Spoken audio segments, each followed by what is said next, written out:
Hello everyone, this is Colors Fade from SavorQuit.com. Today we're going to take a look at Discrepant, a science fiction adventure game with first-person elements. The title is currently in early access on Steam and comes from indie developer Incendio Studios. Check out the link in the description below for the full review. For now, here's a quick overview.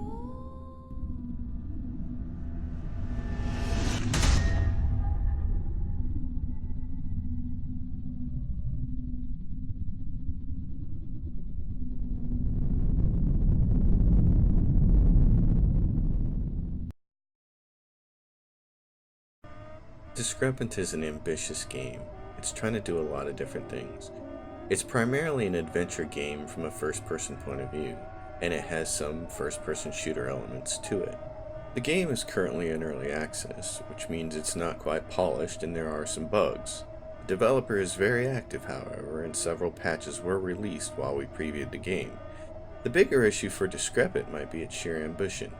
It seems like it's trying to do too much. It may not be able to achieve the lofty goals it has set for itself.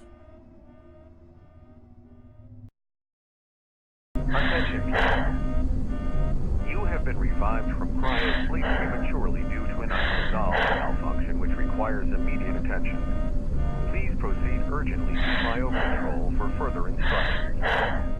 Discrepant is a psychological thriller wrapped in a science fiction cloak. The story is designed to be released in chapters over a period of several months once the early access period concludes. The prologue, which doubles as a tutorial level of sorts, and the first chapter are currently available in the early release. The game has a bit of an odd beginning. The player starts the prologue as Sue Logan, a passenger on a spaceship that isn't functioning properly. She is awakened from cryosleep and must find a way to escape the hobbled spacecraft. The opening sequence is very reminiscent of the 2009 science fiction film Pandorum. After the prologue concludes, the player then starts the first chapter of the game as Sebastian, a man who wakes up in the middle of the night to ominous sounds. Whoa, what the hell is this?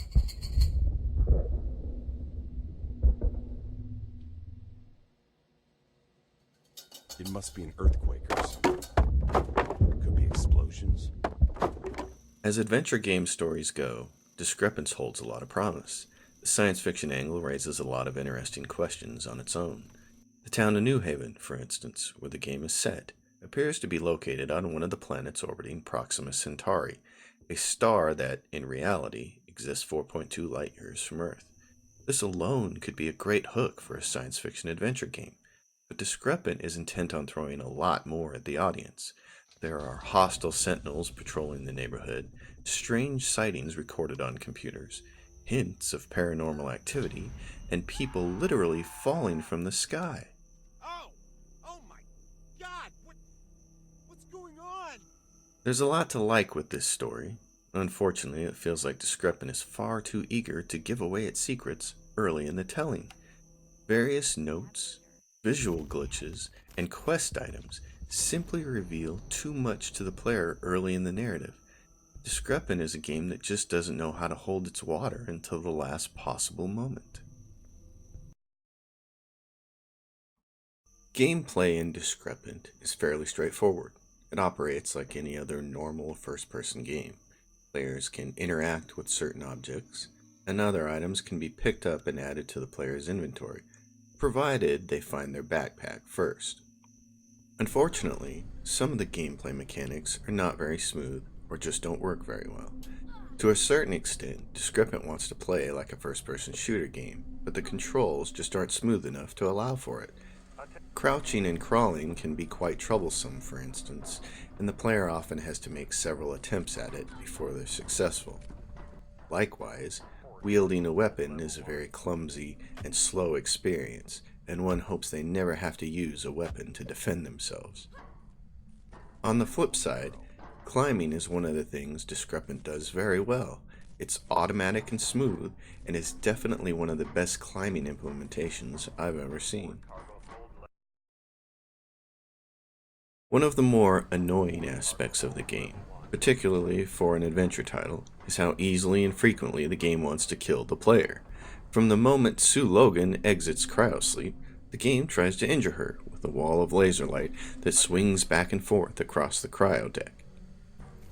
Death comes easily in Discrepant.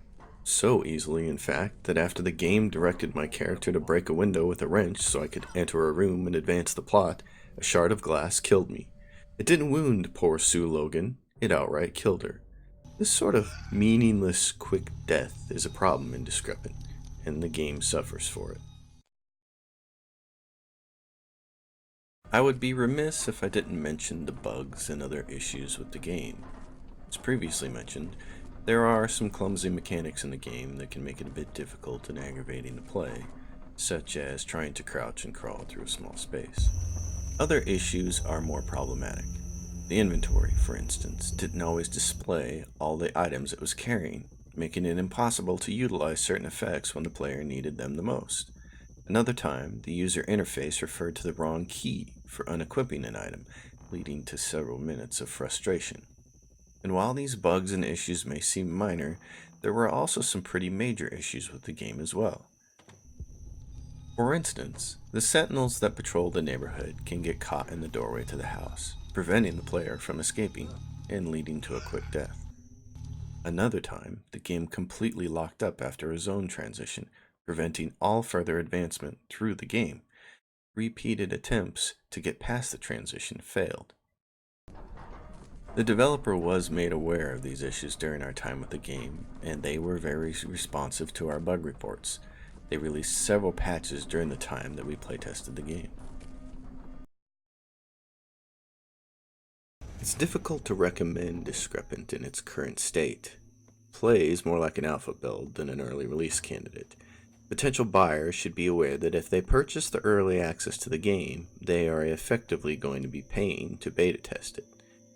Aside from the bugs, the story holds a lot of promise. The science fiction aspects are interesting, and the psychological angle seems promising. The question is whether the developer can mold it into a cohesive narrative that makes sense. Alright folks, I'm ColorsFade with SavorQuit.com. Be sure to click the link below for the full review, and thanks for watching.